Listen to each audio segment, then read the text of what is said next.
Okay, in the last video clip, we mentioned that we wanted to actually go back and do a quantitative calculation for the lag time of a set of moving clocks. In other words, when an observer like Alice is looking at a set of Bob's clocks that are moving past her, or the other way around, if Bob is observing Alice's clocks, then the front clock lags in a sequence of clocks as it's moving past. And so we did the qualitative argument earlier in the course just to get the idea and the principle to remember that the front clock always lags. And now we want to find out exactly how much it lags by. And so let's set up the situation here. We've got Bob's ship is what we're going to be focusing on. And he has two clocks, one at the front and one at the rear of the ship, and a special apparatus that can shoot light beams out in both directions. And the length of the ship, as far as Bob is concerned, is L sub B. And again, also as far as Bob is concerned, he's at rest. He's not going anyplace because he's in his frame of reference. He doesn't see anything moving around him. He sees the ship just there. He can't tell whether he's moving or not. He assumes he is at rest. So length of the ship is L sub B. His front and rear clocks are synchronized. He's done that in advance according to him. And this little device that shoots out light beams will shoot them out simultaneously, one going toward the front, one going toward the back. Since, as far as Bob is concerned, nothing is going on. He's not moving or anything. He sees the frontward going light beam traveling at C. It hits the front clock, and maybe, again, flash photograph goes on, takes a picture of that clock. At the same time, the rearward going light beam is traveling back and hits the rear clock. This is exactly positioned in the middle of his ship, and so clearly to Bob, the two light beams are going to trigger the flash photographs at the back and front of his ship at the same time. Everything is synchronized, so there really is nothing too interesting going on as far as he is concerned. Now, though, let's look at Alice's perspective, observing Bob's ship, and we will assume that Bob is moving left to right past Alice, as we've done before. So she is seeing his ship moving with velocity v in the positive x direction. She sees his rear clock and front clock. As before, she sees the light beams get shot out, and we'll get back to those in a minute. Note that the length of the ship to her is L sub A, which is not necessarily going to be the length of the ship to him, because remember, we have length contraction. So we're going to use a length contraction a little bit later on here, but for now we'll just say, Bob measures his ship at L sub B, some value. Alice's perspective could be, although we know it isn't, but her length for the ship is L sub A. It could be the same as L sub B, but as we know from previously, this thing called length contraction occurs, and so we'll take that into account, but we'll do that later. For now, we'll just say L sub A is the length she sees for the ship. And the rear clock, front clock, velocity v. Also, we have to remember that Alice is doing all her measurements on her clocks. She has her own measuring stick with all the clocks. Here's Alice's. Alice is sitting in her ship. Perhaps as far as she's concerned, she's the one who's at rest. It's Bob who's moving past her. And so she has all her lattice of clocks there, and they're all synchronized in her frame of reference. So that's what she's going to do the measurements on. She's going to take flash photographs when the two light beams hit Bob's front and back clocks, and then she can do the calculations in her clocks and see what she would see on Bob's clocks at that point. Again, as far as Bob is concerned, there's nothing really too interesting. As far as he's concerned, clearly the light beams hit the clocks simultaneously. The clocks are synchronized, therefore they'll stop at exactly the same time, or the flash photograph will occur at exactly the same time on each of them. But let's see what Alice's perspective is. And really the key part here, as we did qualitative the first time, is that the speed of light is constant to all observers. Okay? And if it wasn't that way, then as the velocity was going that way, the light beam here would take account of that velocity and so it'd slow it down and speed it up for the other one. But in actual fact, Alice sees the speed of light as c. It does not change. You don't add the velocity v or subtract the velocity v from these light beams. They're just still c. And so what happens here, as the front of the ship moves off in that direction by velocity v, it takes this light beam longer to get to the front clock than the backward going light beam to get to the rear clock, because the rear clock is getting closer to that light beam as it's traveling toward it, and the front clock is traveling away from the frontward going light beam. So qualitatively, we can see there is a difference there. What we'd like to do is figure out quantitatively what that might be. So we're going to erase Bob's picture here, because again, that's fairly standard, and we still have Alice's version over here. And do a little calculation here to see if we can figure out what's the actual difference that Alice sees in terms of this lag time. We know the lag time occurs. Now we want from previous arguments we made, previous examples. So now let's see if we can actually calculate it. So from Alice's perspective, let's look at the rearward going light beam first. Okay? And let's imagine that the ship is traveling along here a little bit, and she sees then a little bit later in time the leftward going, the rearward going light beam hit the clock. And let's say it just occurs, this has moved on a little bit here. Let's say it occurs, let's do it on this one right here. Okay? So she sees at that point in time, she'll see a value on her clock, T sub A, and we'll do rear there. We'll rewrite this in a second here. But the idea is, at this instant in time, she sees the light beams go off. Ship is traveling this way, and then say, oh, okay, this light beam triggered the flash photograph at this point, and on her clock, her set of synchronized clocks, they all read the same thing at this instant in time. For her, T sub A rear is the value that she sees on her clock there. Okay? Well, can we do a little calculation of that? Just distance over time type of calculation? The answer is yes. We know, for example, that the distance, so let's look at the rear, we'll call it the rearward light beam.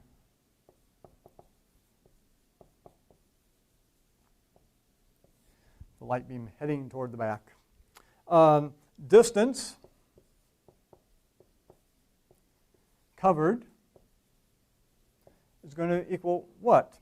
Well, we know that the length of the ship is LA to Alice, so it's going to cover half the distance here minus the distance the ship itself has traveled. So it's going to be LA over 2, the length divided by 2, but the back of the ship has been moving forward here by a value v times whatever time it took to get there. So we get something like this. The distance covered is going to be half the length of the ship minus the velocity times T sub A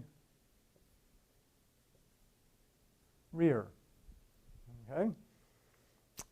That's a little unfamiliar to you. Just sort of ponder that a little bit. It's clearly half the distance of the ship, but then half the length of the ship, but the rear part is moving forward. Well, how far does it move forward in the given time until this is triggered and it hits the clock there? Well, it's simply the velocity of the ship times that amount of time until it hits the backward or the rear clock there. Okay, so that's the distance covered. And the next question is, how much time does it take to cover that distance? Well, it's a light beam. It's going at speed c. So the elapsed time for the rearward light beam is simply the distance covered, the distance it has to travel. Maybe distance traveled would be a little more precise here, but distance covered divided by the speed of light. Okay? But what is the elapsed time? The elapsed time is TA rear. So here's what we've got. We've got TA. Again, this is all from Alice's perspective. She sees the light, the rearward going light beam go off. She sees them both go off simultaneously. Sees this one go this way. The ship is moving that way a little bit. It hits the rear clock at this point on her clocks, t sub a rear, whatever that happens to be. So that time is the distance covered from here to wherever it ends up, divided by c, the speed of light. Well, what's the distance covered? Distance covered is simply this. So here's what we get an equation that says this. We say TA, the value on Alice's clock, is this distance covered here. So it's L sub A. I'll write this a little bit bigger here. LA over 2 minus V times T sub A rear all over C. Now let's look at what we have. We have LA. Alice can get that value by measuring Bob's ship. From her perspective, velocity we know. We've got speed of light. TA rear appears here, appears here. That's really what we're after. I want to find what is the elapsed time on Alice's clock here. And if actually it's fairly simple algebra, we won't do it out here. We'll leave that as a little exercise, practice exercise for you to do. If you do that, here's what you find. You find, so you can check your answer here. We can find Alice's clock when, so this clock here, when the rearward going photon hits the rear clock on Bob's ship, is LA over 2, 1 over C plus V. Okay, so we'll go from there to there, a couple lines of algebra. Okay, so we say, great, we've got that part. And then, of course, as we've been arguing qualitatively, she has to wait a little bit longer for the frontward going light beam to hit Bob's front clock. And so maybe that occurs a little bit later on in terms of her lattice of all synchronized clocks here. And so maybe, we'll go out maybe even to our far one here. That occurs at, we'll call that T sub A front. And again, at that instant in time, all of Alice's clocks say TA front. They're all synchronized, so it's 0, 1, 2, 3, boom. Rearward one hits, record that, wait a little bit more here for the front going photon to catch up to the front clock, and boom, at that instant in time, do the flash, it'll read TA front. Where TA front here is going to be a later time than TA rear. Okay, we can see that qualitatively. We want to figure out quantitatively. So let's now do the similar type of thing, but for the frontward going beam. We'll leave this one right here because we'll use it in a minute. That was our first result. Okay, so for the frontward,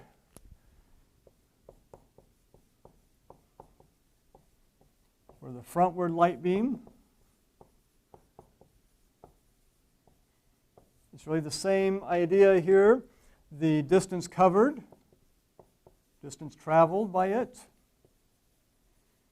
will be equal to what? Well, it's again, it has to go half the length of the ship, LA over 2, L sub A over 2, plus a little bit more because the front is traveling away from it.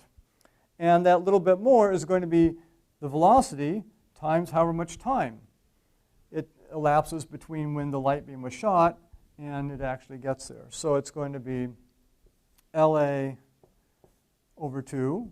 That's the half the ship plus the extra part. Last time this was a minus thing because minus sign because the rear was getting closer to the light beam, the rearward going light beam. So it's plus V times Alice's clock reading when it hits the front. So that's the distance covered. The elapsed time, just like before, is going to equal the distance covered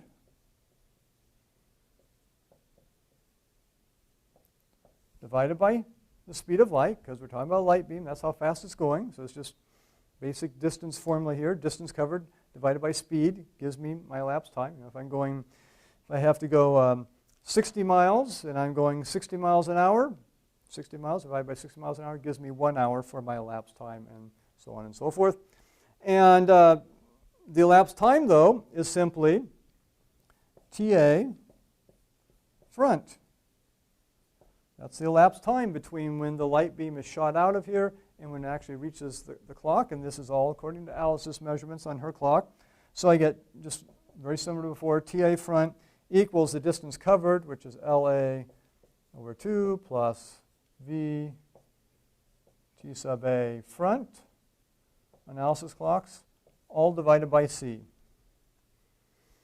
And if you do that, so notice we have TA front on this side, we have TA front on this side, we have V, which is a given value, C, we know LA is a given value, the length, according to Alice, of Bob's ship. And again, you manipulate a little bit, doesn't need too much algebra, get the TAs on one side, and you will find out that, we'll write it up here because we'll want to see both of them here in a minute. We find out that TA front equals, very similar to what TA rear is, but not quite the same. It's LA over 2 times 1 over C minus V. So there's a C minus V here instead of a C plus V in the first case. And note also, just to check this, I've got LA over 2 in both cases. 1 over C minus V compared to 1 over C plus V, this is going to be a smaller number than this. Right? I'm taking C and subtracting the some other velocity from it. So this will be a small number. 1 over that will be bigger than if I add the velocity. And that makes sense. If we got something else, the opposite of that, it wouldn't make sense because we know TA front is later in time than TA rear. This is saying that the value of TA front is bigger than the value of TA rear. So that checks at least. Doesn't mean we could have made some other mistake there perhaps, but at least we did that check and it's consistent. So we're almost there. We say, again, we're thinking about Alice here. So what is the time difference that Alice reads on her clocks between when the light beams hit the front, Bob's front and rear clocks? Well, that time difference, which often we use the delta symbol, of course. So delta T for Alice is going to be simply TA front, the time when the front light beam hits, minus the time when the rear light beam hits. And so what is that? Well, we've got our two equations. So we've got LA over 2 times 1 over C minus V. That's from right there. Minus our equation down there, LA over 2, 1 over C plus V. And if you, again, a little algebra required here, it's interesting what happens is, because you sort of look at it and say, well, there's not much difference. Clearly, I've got an LA over 2. We can pull that out in each case. And then we just have the 1 over C minus V minus the 1 over C plus V. It doesn't look like that would be too difficult or give us some interesting results or anything like that. But here's what happens. I'll leave a little exercise for you to take this and get to the next line here we're going to write down. You can check it against the answer here. Here's what you find. You get LA V all over C squared, okay, times 1 over 1 minus V squared over C squared. Okay, so when you actually, it takes about 1 or 2 lines there to get from here to here. And you look at that a little bit and you say, hopefully this term here reminds us of something. In fact, that is simply gamma squared. Because again, well, let's see, where should we write it? We'll write it over here. Should just have this in your brains by now, but we'll write it one more time here. 1 over the square root of 1 minus V squared over C squared. In fact, that's why we put it in this form with the 1 minus V squared over C squared in the denominator there. So that's gamma. Gamma squared then is simply that square root squared, which just gives us 1 minus V squared over C squared in the denominator. So we could write this as LA times V over C squared times gamma squared. Hey, now we sort of gotten someplace. So that's our result for delta t. Let's get rid of this for a minute. Get rid of that one because we have a little bit more to do here. We say, okay, that means that as far as Alice is concerned, she has the length of Bob's ship. Remember, this is not the length of Alice's ship. We're using LA to stand for the length of Bob's ship as Alice observes it moving by. And c squared, of course, v is the velocity difference, or just the velocity of Bob's ship, really the velocity difference between Alice and Bob, and the gamma squared there. Well, remember we said we'd really like to put this in Bob's terms here a little bit because that's often the easiest way to deal with it. We'll be given Bob's information. Bob will say, hey, I've got my clocks here. They're nicely synchronized. I've got the length of my ship. And we want to know, how does Alice perceive that? Well, Alice will perceive that, again, the front clock is going to lag the rear clock because qualitatively, again, we'll get to the answer here in a second. Qualitatively, we know the photon hits the rear clock first, and we see the value on that, and then it hits the front clock a little bit later on. And the actual value with Alice's numbers in here would be LA, and then c squared v and gamma squared are all just the same for either Bob or Alice. But remember we said the length of Bob's ship was LB, L sub b to him. To Alice it's L sub a. Length contraction applies here. As Bob's ship goes by Alice will see the length of Bob's ship to be smaller than Bob measures it to be. And in fact, LA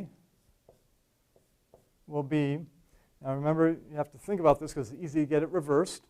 We say, okay, we know it's length contraction, so Alice is going to see a contracted length for Bob's ship. We know that gamma is a number bigger than 1. Okay? So LA is going to be bigger than LB, right? Alice is going to see it contracted. Actually, here's why you have to be careful. I said it the other way around here. So LA is actually going to be a smaller number than LB. In other words, LB over gamma. This is why it's just useful to think, okay, length contraction. What does that mean? It means Alice sees the length of Bob's ship to be smaller than Bob sees it to be. And we know gamma is always bigger than 1, and therefore LB divided by gamma will give me a smaller number for LA. So we can plug that into our formula here. Remember, this is the time difference that Alice perceives, that Alice observes between the two clocks. So we've got LA, L sub A becomes LB over gamma. So this becomes LB V over gamma C squared times gamma squared. In fact, I'm going to write it up here now. Okay, so we did all the arithmetic here, so we'll keep the basic formula we want. Let's bring it up a little bit so we can see it better. So we have found now that this equals, and now we can cancel one of the gammas. We've got a gamma in the denominator, a gamma up there, so we get LB V over C squared and a gamma involved here. So put the gamma out there. Okay, so now we have it in terms of Bob's length. But this is very important. The next step is that this calculation is on Alice's clocks. Okay, this is what Alice sees on her clocks when those photos get taken. Really what we'd like to know is what are on Bob's clocks. In other words, when Alice takes those photographs right here, boom, and then a little bit later, boom, she looks at her clocks and sees this time difference, either in this form or a previous form or this form. What's the time difference on Bob's clocks? Well, we just use length contraction. Remember, the other thing is time dilation. Moving clocks run slow to an observer who is observing those moving clocks. So from Alice's perspective, she's just found the time difference on her clocks between when the two light beams hit the front and rear clocks. The time difference on Bob's clocks is going to be less, right? Because Bob's clocks are running slower than Alice's clocks as Alice observes them.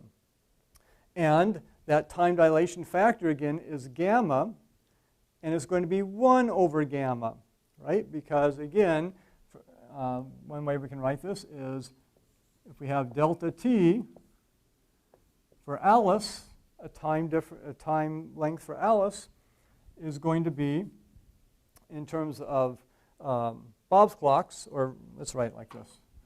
It's a little easier to say this way because that's how we've been saying it.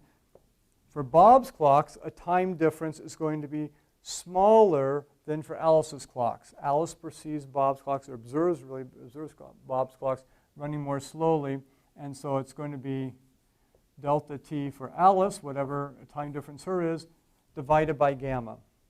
And what we have here is a delta t, a time difference, a length of time, elapsed time for Alice. So to get Bob's version on his clocks, we have to take this and divide by gamma. And therefore, so this implies that the delta t on Bob's clocks is going to be this divided by gamma. And note we have a gamma here. When we divide by gamma, we'll lose the gamma. And so we get L, B, V over C squared. And this is actually what we were looking for after all that. Okay? So again, let's review just what we found here. Qualitatively, we made the argument qualitatively here. We did it before as well, that Alice will see Bob's front clock lagging the rear clock. Okay? Even though to Bob's perspective, they're perfectly synchronized. Okay? To Alice's perspective, they're not synchronized. The hits of the two photons or light beams occur at different times on her clocks. And she sees Bob's clocks as not synchronized. And the front clock lags the rear clock by how much? By this much. If I know what the length of Bob's ship is to Bob, and I know what V is, then the lag on, or the difference that Alice sees on Bob's clocks is the length, according to Bob, times V divided by C squared. So, and this was true then, here we're just using the length of Bob's ship.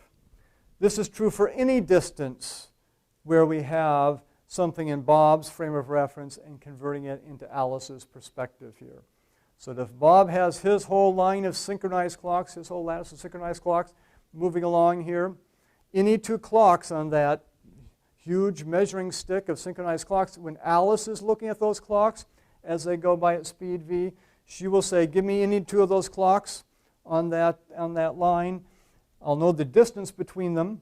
So we can actually write this in general as the distance times the velocity over c squared, where d is the distance between the two clocks in Bob's frame of reference. So Bob tells me, hey, the distance is this. I'm traveling at speed v. I will be able, therefore, to figure out how much Bob's clocks are not synchronized from my perspective, the front clock lagging the rear clock by this amount here, this dv over c squared amount. So two things to remember. One is the front clock lags. We knew that before. Now we know exactly how much it lags by. That if Bob tells us the distance between the two clocks in his frame, it's going to be dv over c squared.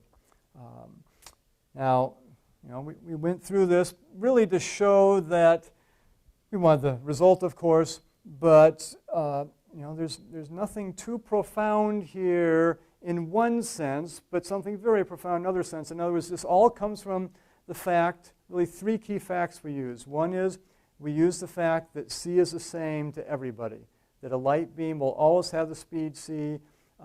Relative velocities will not affect the speed of light.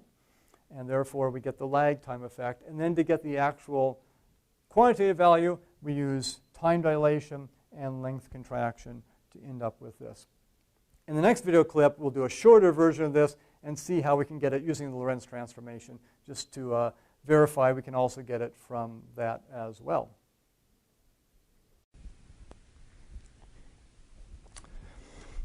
now that we've learned quantitatively about this whole idea of leading clock's lag, let's return to our Star Tours example, our trip to a star 5 light years away. So let's remind ourselves what was going on there. So I've added a few things to the original diagram, but essentially Earth, Alice on Earth, star 5 light years away, according to Alice's lattice system of measurement and clocks.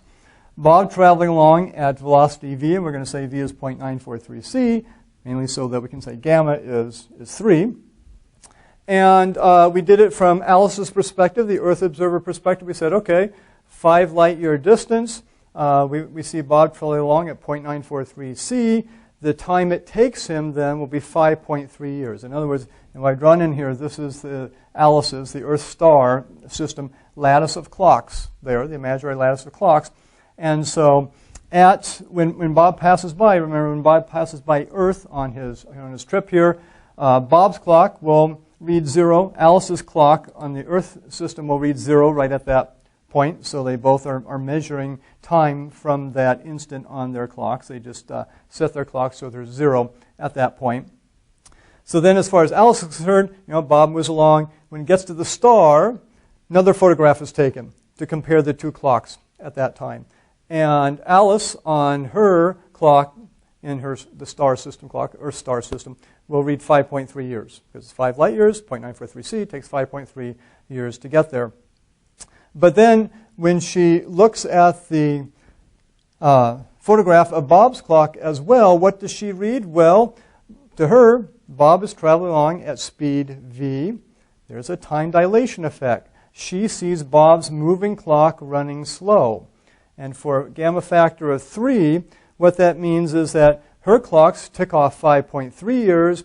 His clock, from her perspective, as she's watching the moving clock go by, ticks off 5.3 divided by gamma, which is 3, 5.3 divided by 3, 1.77 years. So that's the photograph. In that photograph there that's taken, that's what Bob's clock says, 1.77 years. Now, Bob can't disagree with that. He says, yeah, obviously, it's 1.77 years. I see it. It's in the photograph. I looked when I went by, too. It's 1.77 years. And Alice's result is 5.3 years, and that's the part you may remember was at that when we first did this, we really didn't have the capability to understand that, and that's what we're going to do now in a few minutes. But let's continue on here. What's Bob's perspective? He's the rocket observer. He observes, in his frame of reference, the Earth star system moving to the left, and therefore he sees a star rushing toward him at 0.943 c, and therefore this 5 light year distance, 5 light years to Alice, to him is only 1.67 years. It's a contracted distance. The distance for the Earth star system from Bob's perspective, the rocket perspective, is 5 light years divided by gamma, gamma being 3, and that's 1.67 light years. So to Bob, he sees, when he just passes Earth, he sees the star 1.67 light years away and traveling toward him at 0.943 c.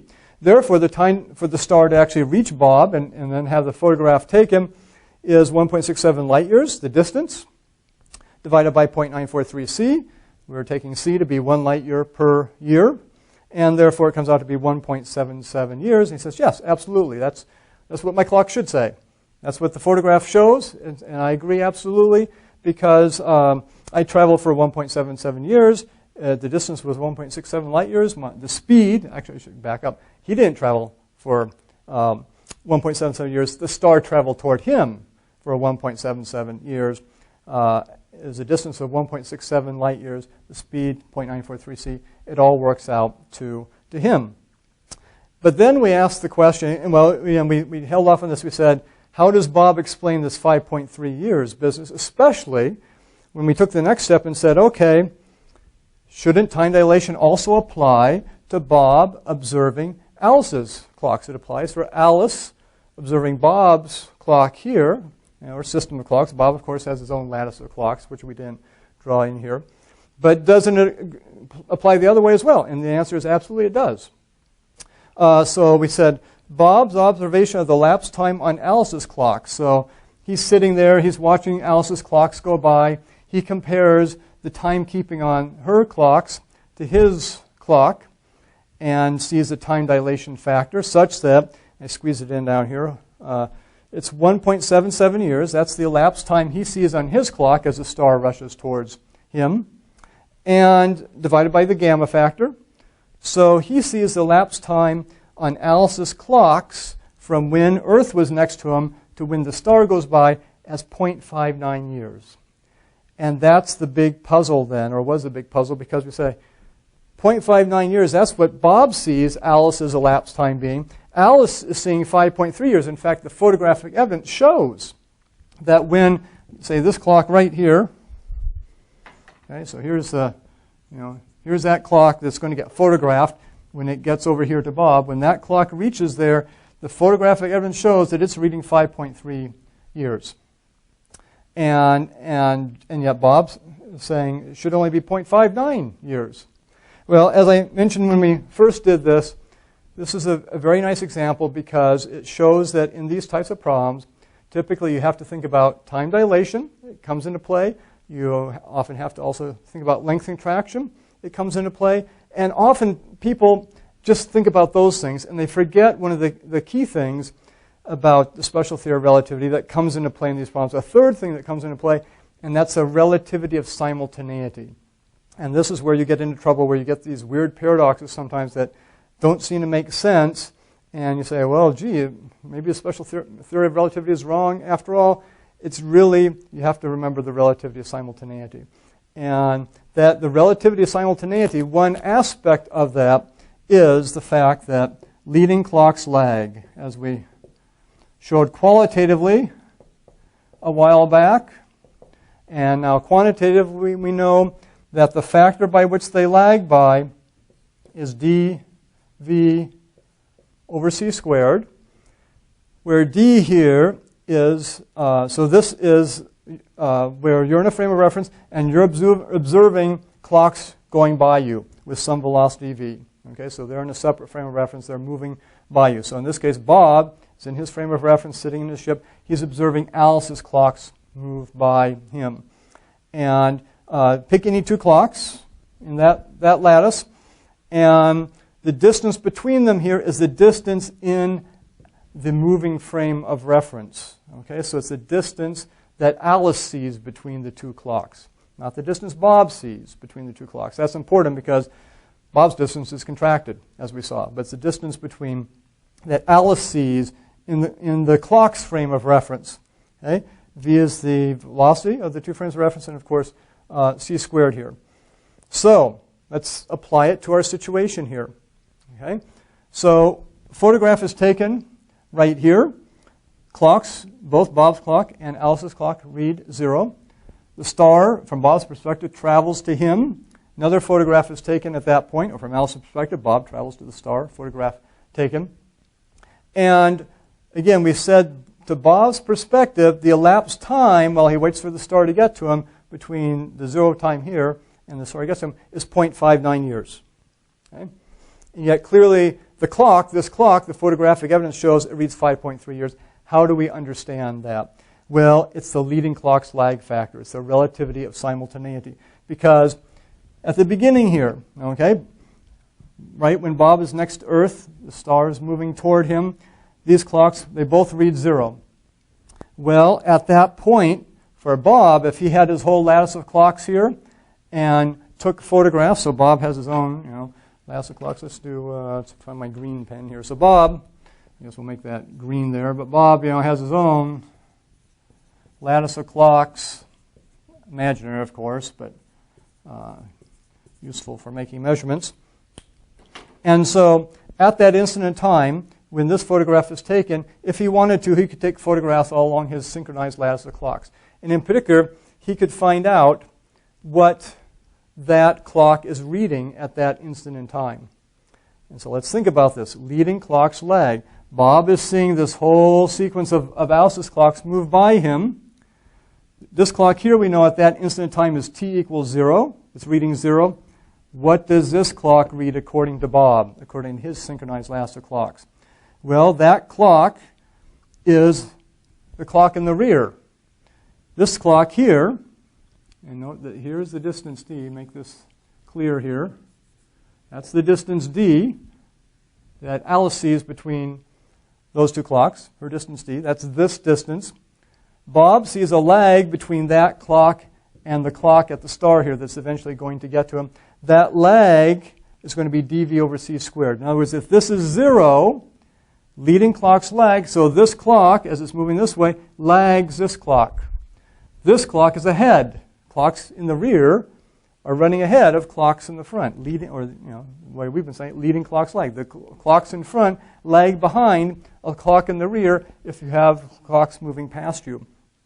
And so this clock right here lags behind this clock by this factor. Well, let's put some numbers in now. So d is 5 light years. V is 0.943c. C squared, we're using light years, so c squared, c is just 1 light year per year squared, just 1 squared. Do the math on what you get here. You get 5 times 0.943. You get this right? 4.71. Again, I just semi-memorized that. 4.71 years. Let's make sure we understand that. In other words, at the instant when Earth and Bob are lined up here, and both the clocks here read 0, from Bob's frame of reference, if he took a photograph of the star clock out there that is moving toward him, it would read 4.71 years. Alice's clock here reads 0. This clock, and it lags this clock here by 4.71 years, which is based on the distance between the two clocks in Alice's frame of reference and the relative velocity between them. If you took a clock halfway along the way, if Bob looked at this clock, then 4.71 years would be what, about 2.36, something like that, 2.355, whatever, years distance. So all these clocks, the farther away you get here, the more the lag time, or the more really these clocks are ahead of the leading clock, and we're designating this as the leading clock. Okay? But you say, well, wait a minute though. We're trying to get 5.3 years on this clock. When this clock reaches here, the photograph evidence shows it reads 5.3 years. That's not 4.71 years is not 5.3 years. But remember, the elapsed time between this instant, when Earth is here, and then when the star gets there, is 0.59 years, according to Bob's clocks. So, I should say not according to Bob's clocks. That's the elapsed time he sees on Alice's clocks. Okay, they're running slow compared to him. So as they're going by, he's watching them tick off, and he sees them tick off 0.59 years. And it reaches here, but this clock started 4.71 years ahead. And so 4.71 plus 0.59 years, 4.71 plus 0.59, 5.3. And it all hangs together. It's all consistent. As long as you remember to put everything in there in terms of the special theory of relativity. We've got time dilation involved in this.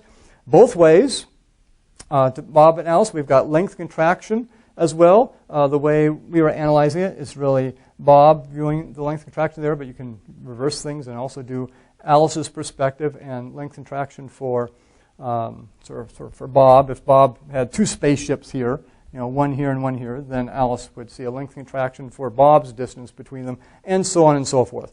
But the point here is that when this clock reaches here and the photographs are taken, this clock says 5.3 years. Alice understands that very easily. Just 5 light years divided by 0.943c. Sure, it's got to be 5. Of course, it's 5.3 years. My clocks are all synchronized. It started out at 0. Took 5.3 years. Yes, it's going to read that. And Bob's clock reads 1.77 years. And again, Alice understands that. She says, yes, because your clocks are running slow, Bob.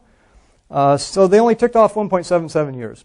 And meanwhile, Bob says, my clock's just fine, but the fact that it's 1.77 years is because I didn't have to travel as far. It's your distance that's messed up, Alice. It's not 5 years, it's 1.67 light years. Okay, so I traveled according to my clock, I didn't travel. The star traveled toward me For 1.77 years, there's a distance of 1.67 light years at 0.943c. It all makes sense to me. And then the final thing that Bob has to explain to make sense is, how does Alice read this 5.3 years on the star clock when it reaches Bob? And they take the photograph. And the answer is, from Bob's perspective again, that he sees Alice's clocks time dilated, that if his clocks tick off 1.77 years, he sees her clocks tick off 0.59 years. But this clock back here at the star, when it starts off here and Earth is right next to Bob, is already 4.71 years ahead because of the leading clock's lag factor, the relativity of simultaneity. So that it's reading 4.71 years right here, according to Bob's perspective, and then Bob watches it tick off as it gets closer and closer, and when it reaches here, it is ticked off an additional 0.59 years. 0.59 years plus the starting value of 4.71 years gives us the 5.3 years, and Bob says, yes, of course your clock says 5.3 years.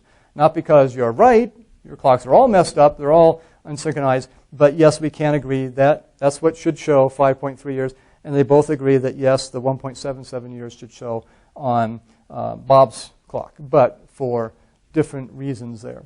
So again, something to ponder here, to sort of work through in terms of how time dilation works into it, how length contraction works into it, and then sort of the missing factor that's people often forget about is the relativity of simultaneity, that you get this desynchronization in a sense that Bob's clocks are synchronized to him, Alice's clocks are synchronized to her in her Earth star system, but when one looks at the other's clocks, they are not synchronized. And the leading clock's lag factor is this dv over c squared.